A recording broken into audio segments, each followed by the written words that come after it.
ഇന്ന് നമുക്ക് നല്ല ഭംഗിയുള്ള ഒരു കുർത്തി ചെയ്തെടുക്കാം കേട്ടോ. അതിനായിട്ട് ഞാനിവിടെ ബത്തിക് പ്രിന്റ് ആണ് എടുത്തിരിക്കുന്നത്. നമ്മൾക്ക് ഈ ഒരു മോഡൽ ചെയ്യാൻ വേണ്ടിയിട്ട് ഒരു 2.5 മീറ്റർ ആണ് ആവശ്യമായിട്ട് വരുന്നത് കേട്ടോ. നല്ല ഒരു മോഡലാണ്. നമ്മൾ ഇതിട്ട് കഴിയുമ്പോൾ ഇപ്പൊ നിങ്ങൾക്ക് കുറച്ച് വണ്ണം അതുപോലെ കുറച്ച് വയറൊക്കെ ഉണ്ടെങ്കിൽ അതൊക്കെ നമുക്ക് ഒളിപ്പിച്ച് വെക്കാൻ പറ്റിയ നല്ലൊരു മോഡൽ കുർത്തിയാണ്. എനിക്കൊട്ടും വണ്ണമില്ല, പക്ഷെ നല്ല വയറുണ്ട്. അപ്പോൾ നമുക്കൊരു സ്ലിറ്റ് ചുരിദാറോ ഒന്നും ഇടാൻ പറ്റാത്തൊരവസ്ഥയാണ്. അപ്പൊ ഇതുപോലത്തേക്ക് എന്നെ പോലെ ഉള്ളവർക്ക് ഒത്തിരി ഉപകാരപ്പെടും. ഇതിടുവാണെങ്കിൽ നമുക്ക് ആയുള്ള വയറൊന്നും ഒരു തരി പോലും അറിയത്തില്ല. കാരണം യോക്കിന്റെ ഭാഗത്ത് നിന്ന് ഫ്രണ്ടിൽ ഇങ്ങനെ പ്ലീറ്റ്സ് വരുന്നുണ്ട്. അപ്പൊ നമുക്കിതൊന്ന് ചെയ്താലോ. ഇതാ ഈ ഒരു ഫാബ്രിക് ആണ് ഞാൻ ഇതിനായിട്ട് പ്യുവർ കോട്ടൺ ആണ് എടുത്തിരിക്കുന്നത് കേട്ടോ. ഈ ഒരു മോഡൽ ചെയ്യാൻ വേണ്ടിയിട്ട് ഇതുപോലത്തെ കോട്ടൺ ആയിരിക്കും, അതായത് കുറച്ച് സോഫ്റ്റ് ആയിട്ടുള്ള കോട്ടൺ ആയിരിക്കും കുറച്ചുകൂടി നല്ലത്. എന്നാലേ നമ്മുടെ ബോഡിയുമായിട്ട് ഇങ്ങനെ നല്ല തഴുകി അങ്ങ് കിടക്കത്തുള്ളൂ. ആദ്യമേ നമ്മൾക്കിതിൽ ബാക്ക് പാർട്ട് ചെയ്യാം. എയർലൈൻ മെത്തേഡിലാണ് ബാക്ക് പാർട്ട് ചെയ്യാൻ പോകുന്നത് കേട്ടോ. അപ്പോൾ ബാക്ക് പാർട്ട് ചെയ്യാൻ വേണ്ടിയിട്ട് തുണി ഇങ്ങനെ രണ്ടായിട്ടൊന്ന് ഫോൾഡ് ചെയ്ത് കൊടുത്തിട്ടുണ്ട്. ഞാനപ്പോൾ ഇതിൽ മൊത്തത്തിൽ 47 ഇഞ്ച് ലെങ്ത് ആണ് കൊടുക്കുന്നത് കേട്ടോ. അപ്പോൾ ഈ ഭാഗത്ത് ഇങ്ങനെ വെച്ചിട്ട് നമുക്ക് 47 വരെ മാർക്ക് ചെയ്ത് കൊടുക്കാം. തയ്യൽ തുമ്പും എല്ലാം കൂടി ചേർത്തിട്ട് ഇവിടം വരെ വെച്ചിട്ട് ഇങ്ങനെ അങ്ങോട്ട് ഒന്ന് കട്ട് ചെയ്ത് അങ്ങോട്ട് പോവുകയാണ്. അപ്പോൾ നമ്മുടെ പുതിയ കത്രിക ഞാനിങ്ങനെ ഇപ്പോൾ അധികം ഉപയോഗിക്കാറില്ല, കാരണം സ്റ്റിച്ചിങ് കുറേ നാളായി എടുത്തിട്ട് പാറ്റേണിൻ്റെ വർക്ക് കുറേ ഉണ്ടായത് കൊണ്ട് എനിക്ക് സമയം ഉണ്ടായില്ല കേട്ടോ. അപ്പോൾ ദേ നല്ല അടിപൊളി കത്രികയാണ്. നല്ല പഴം കട്ട് ചെയ്യുന്ന പോലെ നമ്മൾക്ക് തുണി ഇങ്ങനെ അങ്ങ് കട്ട് ചെയ്ത് പോവാം. ആവശ്യമുള്ളവർ നമ്മുടെ ലിങ്കിൽ ഡിസ്ക്രിപ്ഷനിൽ ഇതിൻ്റെ ലിങ്ക് ഉണ്ട്, അതിൽ ക്ലിക്ക് ചെയ്ത് മേടിക്കാം. ബട്ടർഫ്ലൈ ആണ്, 10 ഇഞ്ചാണ് ഞാൻ മേടിക്കാറുള്ളത് കേട്ടോ. നല്ല ബ്രാൻഡാണ്. നമ്മുടെ കൈക്കൊക്കെ നല്ല ഈസിയാണ് ഇത് ഹാൻഡിൽ ചെയ്യാൻ വേണ്ടിയിട്ട്. വെച്ചിട്ടുണ്ടെങ്കിലൊക്കെ അധികം ഒച്ചയോ കാര്യങ്ങളോ ഒന്നും ഉണ്ടാവത്തില്ല, സ്റ്റീലിൻ്റെ പോലെയല്ല കേട്ടോ. ഇനി നമുക്ക് നമ്മുടെ അളവ് ഇതിലേക്കൊന്ന് കൺവേർട്ട് ചെയ്യാം. അപ്പോൾ പാറ്റേൺ മേടിച്ചവരൊക്കെ അത് വെച്ചിട്ട് ചെയ്യാം.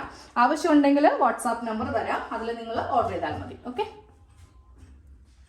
എൻ്റെ അളവ് ഞാൻ ഇതിലേക്കൊന്ന് ചെയ്യാൻ പോവുകയാണ്. അപ്പം ഞാൻ ആദ്യം വിചാരിച്ചു പാറ്റേൺ കൊണ്ട് ചെയ്യാമെന്ന്, പക്ഷേ അപ്പോൾ നിങ്ങളിത് അറിയാത്തവർ കാണുമ്പോൾ നിങ്ങൾക്ക് ഇതെങ്ങനെയാണ് ചെയ്യുകയെന്ന് അറിയാൻ പറ്റില്ല. അതുകൊണ്ട് ഞാൻ ആദ്യം ഷോൾഡർ മാർക്ക് ചെയ്തു. അത് കഴിഞ്ഞിട്ട് എനിക്ക് വേണ്ട ആം ഹോളിൻ്റെ ലെങ്ത്ത് മാർക്ക് ചെയ്ത് കൊടുത്തു. പിന്നെ ഇവിടെ ഇങ്ങനെ ഒരു ലൈൻ വരച്ചു. എനിക്ക് വേണ്ട അളവ്, എൻ്റെ അളവ് 9 ഇഞ്ചാണ്, സ്മോൾ സൈസാണ് കേട്ടോ. അതിനെ കൂടെ 2 ഇഞ്ച് തയ്യൽ തുമ്പ് കൊടുത്തിട്ട് 11 ഇഞ്ചിൽ മാർക്ക് ചെയ്ത് കൊടുത്തു. അത് കഴിയുമ്പോൾ നമ്മൾക്കിതിൽ ഷേപ്പ്, പിന്നെ താഴെ ഹിപ്പ്, അതിൻ്റെ വണ്ണം കൂടെ ഒന്ന് മാർക്ക് ചെയ്ത് കൊടുക്കാം.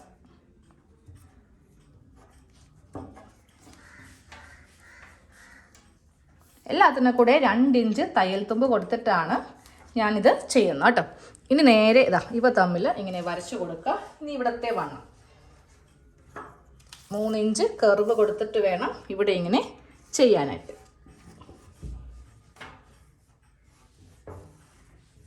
അതുപോലെ ഇങ്ങനെ ഒന്ന് കുറച്ച് ചുളിവുണ്ട് കേട്ടോ ഈ തുണിയിൽ. അപ്പം ഇങ്ങനെ അങ്ങോട്ടൊന്ന് കട്ട് ചെയ്ത് അങ്ങോട്ട് എടുക്കുക. ഇനി ഞാൻ ഇതിൽ ഈ ഒരു ഭാഗം കൂടെ ഇങ്ങനെ ഒന്ന് വരച്ച് കൊടുക്കും. അപ്പം ഇനി എല്ലാം കഴിയുമ്പോൾ ഇങ്ങനെ ഒന്ന് കട്ട് ചെയ്ത് കൊടുക്കാം കേട്ടോ. ഞാൻ മുകളിലൊന്ന് സ്ട്രെയിറ്റ് ചെയ്തതാണ്, ചെറിയൊരു ചരിവുണ്ടായിരുന്നു, അതുകൊണ്ടാണ് കേട്ടോ. നമുക്ക് നല്ല കത്രികയുണ്ടെങ്കിൽ മാത്രമേ ഈ ഒരു സ്റ്റിച്ചിങ് എന്ന് പറയുന്ന ഈ ഒരു സംഭവം നമുക്ക് നല്ല ഈസി ആയിട്ട് ചെയ്യാൻ പറ്റുള്ളൂ. അല്ലെങ്കിൽ നമുക്കിത് ഭയങ്കര ഒരു മടിയോ അല്ലെങ്കിൽ ഒരു പ്രത്യേകതയായിരിക്കും. ചെയ്യാൻ വേണ്ടിയിട്ടുള്ള ഒരു ഇൻട്രസ്റ്റോ കാര്യങ്ങളോ ഒന്നും ഉണ്ടാവില്ല കേട്ടോ. ബുദ്ധിമുട്ടാണ് ഞാൻ ഉദ്ദേശിച്ചത്, എനിക്ക് ആ വാക്ക് പെട്ടെന്ന് കിട്ടിയില്ല. അപ്പോൾ ഇതുപോലെ ഇങ്ങനെ കട്ട് ചെയ്തങ്ങ് മാറ്റി ഈ ഭാഗത്ത് ഒന്ന് ഷേപ്പ് ചെയ്ത് കൊടുക്കുവാണ്, കാരണം ഈ തുണിക്ക് ഏറ്റക്കുറച്ചിലുണ്ട്, അതുകൊണ്ടാണ് കേട്ടോ. അപ്പോൾ ഇവിടെ ഇങ്ങനെയൊന്ന് കട്ട് ചെയ്ത് കൊടുത്തു. അപ്പോൾ നമ്മുടെ ബാക്ക് പോർഷൻ്റെ കട്ടിങ് കഴിഞ്ഞു. ഇനി ഇവിടെ ഒരു നെക്ക് കട്ട് ചെയ്യാനുണ്ട്, അതിപ്പോഴല്ല, അത് കുറച്ച് കഴിയുമ്പോൾ കട്ട് ചെയ്യാം. ഇനി ഞാനിതിൽ ഒരു 4 ഇഞ്ച് വെച്ചിട്ട് ഇങ്ങനെ ഒന്ന് മടക്കി വെക്കാൻ പോവുകയാണേ. ഇത് വെച്ച് വേണം നമുക്ക് ഫ്രണ്ട് കട്ട് ചെയ്യാൻ വേണ്ടിയിട്ട്. അപ്പം ഞാൻ ഇവിടെ ഒരു 4 ഇഞ്ച് ഇങ്ങനെ ഒന്ന് മാർക്ക് ചെയ്തിട്ട് ഇടക്കിടക്കൊന്ന് മാർക്ക് ചെയ്ത് കൊടുക്കുന്നുണ്ട്, അതൊന്ന് മടക്കി വെക്കാൻ വേണ്ടിയിട്ട്.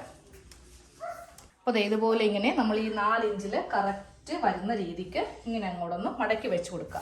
ഇനി നമുക്ക് ഈ ഒരു ഭാഗം, അതായത് ഇവിടെ നിന്ന് ഇതും കൂടെ ഉള്ളിലേക്ക് വെക്കുക. ഇത്രയും ഭാഗം മാത്രം ഫ്രണ്ട് പോർഷന് നമുക്കൊന്ന് കട്ട് ചെയ്ത് എടുത്താൽ മതി. ബാക്കിയുള്ളത് പ്ലീറ്റ്സ് വെച്ചിട്ടാണ് നമ്മൾ ചെയ്യാൻ പോകുന്നത് കേട്ടോ. അപ്പോൾ ബാക്കിയുള്ള ബാലൻസ് ഇതിൽ നിന്ന് കിട്ടുമോ എന്ന് നോക്കട്ടെ. പീസിൽ നിന്ന് കിട്ടുമോ നോക്കാം കേട്ടോ. ഒരു രക്ഷയില്ല, നമുക്ക് ആ ഒരു താഴത്തെ വീതിയൊന്നും എത്തുന്നില്ല കേട്ടോ. ഞാൻ നേരെ ആ ഒരു പാത്രം കൂടി മാറ്റി ബാലൻസ് വന്നിട്ടുള്ള തുണി ഇതുപോലെ ഇങ്ങനെ ഒന്ന് ഫോൾഡ് ചെയ്ത് വെച്ചു. ഇത് നമ്മളുടെ നേർക്ക് വേണം വരാൻ വേണ്ടി. സാധാരണ നമുക്ക് ഇങ്ങനെ ആയിരിക്കില്ലേ ഫോൾഡിങ് വരിക, ഈ ഫോൾഡിങ് ഇങ്ങനെ വരണം കേട്ടോ. ഇനി ഇവിടെ ഒരു സ്ട്രെയിറ്റ് ലൈൻ വരച്ചിട്ട് ഇതൊന്ന് ലെവൽ ചെയ്യുക. എങ്ങനെയൊക്കെ ഇടാൻ ശ്രമിച്ചാലും ഈ തേര് ഭാഗം ഒരുമാതിരി ഇരിക്കും കേട്ടോ. അപ്പോൾ ഇവിടെ ഒന്ന് ലെവൽ ചെയ്യുക. ലെവൽ ചെയ്യാൻ വേണ്ടിയിട്ട് ഞാൻ പുതിയൊരു ടൂള് മേടിച്ചിട്ടുണ്ട്, നല്ല നീളത്തിലുള്ള ഒരു സ്കെയിൽ. ഇതുണ്ടെങ്കിൽ ഉണ്ടല്ലോ നമുക്ക് വളരെ ഈസി ആയിട്ട്. ഇത് ഞാൻ ആക്ച്വലി പാറ്റേണിൻ്റെ വർക്ക് വന്നപ്പോൾ മേടിച്ചതാണ്. എനിക്കതിൽ കുറേ സ്ട്രെയിറ്റ് കട്ടിങ്ങിൻ്റെ ആവശ്യം ഉണ്ടായിരുന്നു, അപ്പോൾ അങ്ങനെ മേടിച്ചതാണ് കേട്ടോ. പക്ഷെ നല്ല അടിപൊളി സ്കെയിലാണ്, നമ്മൾക്ക് ഹാൻഡിൽ ചെയ്യാനൊക്കെ നല്ല ഈസിയാണ്. അധികം വിലയൊന്നും ഇല്ല കേട്ടോ, നിങ്ങൾക്ക് വേണമെങ്കിൽ ഇത് മേടിക്കാം. ഞാനൊരു കടയിൽ നിന്നാണ് മേടിച്ചത് കേട്ടോ. ഇനി നമുക്ക് ഇതങ്ങ് ഇതിൻ്റെ മീതൊക്കെ ഇട്ട് കൊടുക്കാം. ആ 4 ഇഞ്ച് മടക്കി വെച്ചിട്ട് വേണം ഇടാൻ വേണ്ടിയിട്ട്. ഇതുപോലെ ഇങ്ങനെ ഒന്ന് മടക്കി വെച്ചിട്ട് ഇതിൻ്റെ മീതെ കറക്റ്റ് ഇതുപോലെ ഇങ്ങനെ വെച്ചിട്ട് വേണം നമ്മൾക്കിനി ഈ പാർട്ട് അങ്ങ് കട്ട് ചെയ്ത് എടുക്കാനായിട്ട്. എന്നിട്ടിതാ ഞാനപ്പോൾ ഒന്ന് വരച്ചിട്ടാണ് ഇത് കട്ട് ചെയ്യാൻ പോകുന്നത്. അപ്പോൾ നിങ്ങൾക്ക് വേണമെങ്കിൽ വരക്കാതെയും കട്ട് ചെയ്യാം. നമുക്ക് കത്രിക വെച്ചിട്ട് ഇതുപോലെ വേണമെങ്കിൽ ചെയ്ത് പോവാം കേട്ടോ. എങ്ങനെ വേണമെങ്കിലും ചെയ്യാം. ഇതാ ഇതുപോലെ ഇങ്ങനെ വെച്ചിട്ട് ഇതങ്ങ് കട്ട് ചെയ്ത് എടുക്കാം.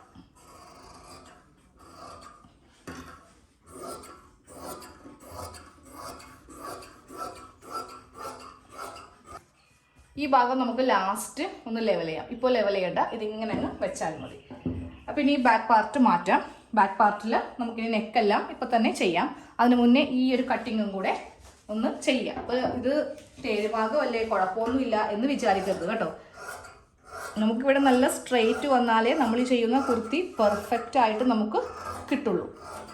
ഫ്രണ്ട് പോർഷന് വേണ്ടിയിട്ട് നമ്മൾ ഇതുപോലത്തെ ചെറിയ 2 പാർട്ടാണ് എടുത്തിരിക്കുന്നത് കേട്ടോ. അപ്പോൾ ഇതങ്ങോട്ട് മാറ്റാം. ഇനി ഇതിലും ബാക്കി കുറേ കട്ടിങ് ഉണ്ട്. ഞാനപ്പോൾ ഇതിന് ലൈനിങ് വെക്കുന്നുണ്ട്. ഇത് അത്യാവശ്യം ട്രാൻസ്പെറൻ്റ് ആണ്. നമ്മളിട്ട് കഴിയുമ്പോൾ നമ്മുടെ ഉള്ളിലെ ഇന്നേഴ്സൊക്കെ കാണാൻ ചാൻസ് ഉണ്ട് കേട്ടോ. കണ്ടോ, ഇതുപോലെ ഇങ്ങനെ ഒത്തിരി അങ്ങ് നിഴടിക്കും. അപ്പോൾ അതുകൊണ്ട് ഞാനിതിൻ്റെ വേറൊരെണ്ണം മേടിച്ചപ്പോഴും എനിക്കിതുപോലെ തന്നെ ഒരു ബുദ്ധിമുട്ട് ഉണ്ടായിരുന്നു. അപ്പോൾ അതുകൊണ്ട് ഞാൻ റിസ്ക് എടുക്കുന്നില്ല. ഞാൻ നേരെ ലൈനിങ്ങും കൂടെ മേടിച്ചു. കുറേ സ്ഥലത്ത് നോക്കി, കറക്റ്റ് കളറൊന്നും കിട്ടുന്നില്ല. പിന്നെ ഉള്ളിൽ വെക്കുന്നതല്ലേ, കുഴപ്പമില്ല.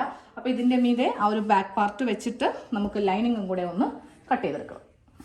ലൈനിങ് ഇല്ല കേട്ടോ, ബോഡി പാർട്ടിന് മാത്രം, ഫ്രണ്ടും ബാക്കിനും മാത്രം ലൈനിങ്. ഇതിൽ ചെറിയൊരു യു ഇങ്ങനെ ഒന്ന് കട്ട് ചെയ്തെടുത്തു കേട്ടോ. 3 ഇഞ്ച് വിഡ്ത്ത്, 3 ഇഞ്ച് ലെങ്ത്ത്. അപ്പോൾ ഒരു ചെറിയൊരു യു കട്ടിങ് ഇങ്ങനെ ഒന്ന് ചെയ്ത് കൊടുത്തിട്ടുണ്ട്. ക്രോസ് പീസ് വെച്ചിട്ടാണ് നമ്മൾ ചെയ്യാൻ പോകുന്നത്. ലൈനിങ് ഉണ്ടെങ്കിലും ക്രോസ് പീസൊക്കെ വെച്ച് വേണം ബാക്ക് ചെയ്യാൻ വേണ്ടിയിട്ട്. അല്ലെങ്കിൽ പ്രത്യേകിച്ച് ഇപ്പോഴത്തെ മോഡൽ ടോപ്പൊക്കെ ചെയ്യുമ്പോൾ ഒരു ഭംഗി ഉണ്ടാകത്തില്ല. ഞാനത് സ്റ്റിച്ചിങ്ങിൻ്റെ സമയത്ത് കറക്റ്റായിട്ടെല്ലാം പറഞ്ഞുതരാം. അപ്പോൾ ഈ ഒരു കട്ടിങ് കഴിഞ്ഞു. ഇനി ആ സ്ലീവിൻ്റെ വണ്ണം കൂടെ ഒന്ന് എടുത്തിട്ട് സ്ലീവ് കട്ടിങ്ങും കൂടെ ചെയ്യാം. 9.5 ഇഞ്ചാണ് വണ്ണം. ഉള്ള തുണിയാണ് ഇതുപോലെ ഇങ്ങനെ മടക്കിയിട്ടിരിക്കുന്നത്. 2 സ്ലീവും ഒരുമിച്ച് വെച്ച് കട്ട് ചെയ്യുവാണ്. 9.5 ഇഞ്ച് വണ്ണം. ഇവിടെ നിന്ന് 3.5 ഇഞ്ചാണ് ആം ഹോള്. ഇവിടെ നിന്ന് 2 ഇഞ്ച് ഇതുപോലെ ഇങ്ങനെ മാർക്ക് ചെയ്ത് കൊടുത്തിട്ട് ഈ മാർക്കിങ്ങിലേക്കായിരിക്കണം ഇങ്ങനെ അങ്ങ് കുഴിച്ച് വരച്ചിട്ട് ഇങ്ങോട്ടേക്ക് കൊടുക്കാം. എന്നിട്ട് താഴത്തേക്ക് ഇതുപോലെ ഇങ്ങനെ ഒന്ന് കട്ട് ചെയ്ത് സ്ലീവ് ഒന്ന് കട്ട് ചെയ്തെടുക്കാം കേട്ടോ. തയ്യൽ തുമ്പും കൂടെ എല്ലാം കൂടി ചേർത്തിട്ട് ഞാൻ 17 ഇഞ്ച് ലെങ്ത്താണ് കൊടുത്തിരിക്കുന്നത്.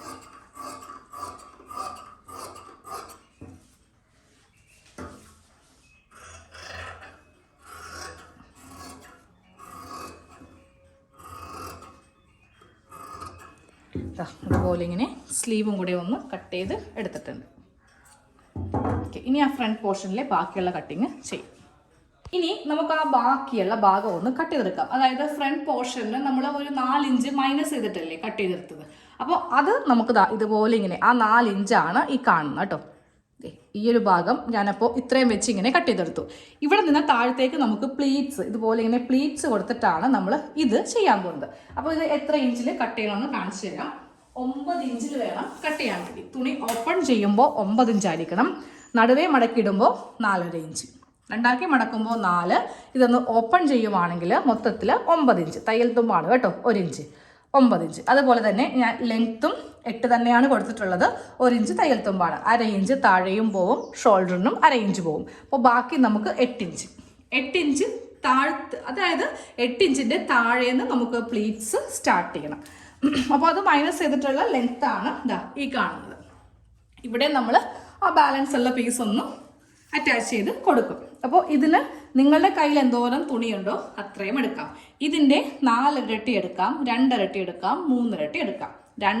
രണ്ടെങ്കിലും മിനിമം വേണം, എന്നാലേ നമ്മൾക്ക് പ്ലീറ്റ്സ് ഇട്ട് ഇവിടെ ഇങ്ങനെ അഡ്ജസ്റ്റ് ചെയ്യാൻ പറ്റുള്ളൂ. അപ്പോൾ എനിക്ക് കുറച്ച് കൂടുതൽ തുണിയുള്ളത് കൊണ്ട് ഞാൻ 4 ഇരട്ടി വെച്ചു.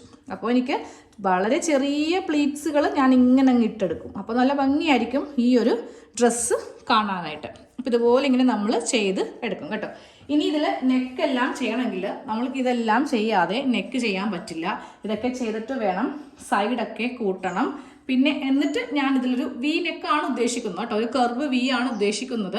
അതിൻ്റെ കൂടെ ലേസും കാര്യങ്ങളൊക്കെ അറ്റാച്ച് ചെയ്താൽ മാത്രമേ ഈ ഒരു കുർത്തി കാണാൻ ഭംഗി ഉണ്ടാവുള്ളൂ. അപ്പം ഞാൻ ഇതിൻ്റെ ഒരു പിക്ക് കാണിച്ചു തരാം. സ്റ്റിച്ചിങ് അടുത്ത പാർട്ടായിട്ട് ഫുള്ള് കാണിക്കുന്നതാണ് കേട്ടോ. അപ്പോൾ നമ്മൾ വേണ്ട ഭാഗങ്ങൾ മാത്രമല്ല, അത് ഫുള്ള് തയ്ച്ച് ഞാനത് ഇട്ടും കൂടെ ഇനി മുതൽ എല്ലാ വീഡിയോസിലും കാണിക്കും കേട്ടോ. ഈ ഒരു മോഡലാണ് നമ്മൾ ഇന്ന് ചെയ്യാൻ പോകുന്നത് കേട്ടോ. കണ്ടോ, വി നെക്ക് ഇത്ര ഇറക്കില്ല, കുറച്ചുകൂടി നെക്ക് കയറി നിൽക്കും. ഈ ഒരു ഭാഗം കണ്ടോ, അതാണ് നമ്മളിപ്പോൾ കട്ട് ചെയ്ത് എടുത്തത്. ഇതേപോലെ ചുരുക്ക് കിട്ടണമെങ്കിൽ ഞാൻ പറഞ്ഞ വീതി വെച്ചാൽ മാത്രമേ ഇങ്ങനത്തെ ഭംഗി ഉണ്ടാവത്തുള്ളൂ. ഫ്രണ്ട് പോർഷൻ ഇങ്ങനെയായിരിക്കും, ബാക്ക് പോർഷൻ സാധാ എ ലൈൻ കട്ടിലായിരിക്കും. ഇതുപോലത്തെ വീതിയുള്ള ലേസ് വേണമെങ്കിൽ അങ്ങനെ വെക്കാം, കുറഞ്ഞ ലേസ് വേണമെങ്കിലും നമുക്ക് വെക്കാം. ഞാനപ്പോൾ കുറഞ്ഞ ലേസ് ഒന്നെങ്കിൽ സൈഡിൽ കൊടുക്കും, അല്ലെങ്കിൽ ഇതുപോലെ കൊടുക്കും. അത് നമുക്ക് സ്റ്റിച്ചിങ്ങിൻ്റെ സമയത്ത് എങ്ങനെയാണെന്ന് വെച്ചിട്ടുണ്ടെങ്കിൽ ചെയ്യാം കേട്ടോ. അപ്പോൾ അടുത്ത പാർട്ടിലായിരിക്കും ഇത് ഫുൾ അങ്ങ് ചെയ്യുക. എന്നിട്ട് ഞാൻ ഇട്ടും കാണിച്ചിരുന്നതാണ് കേട്ടോ. അപ്പോൾ ശരി.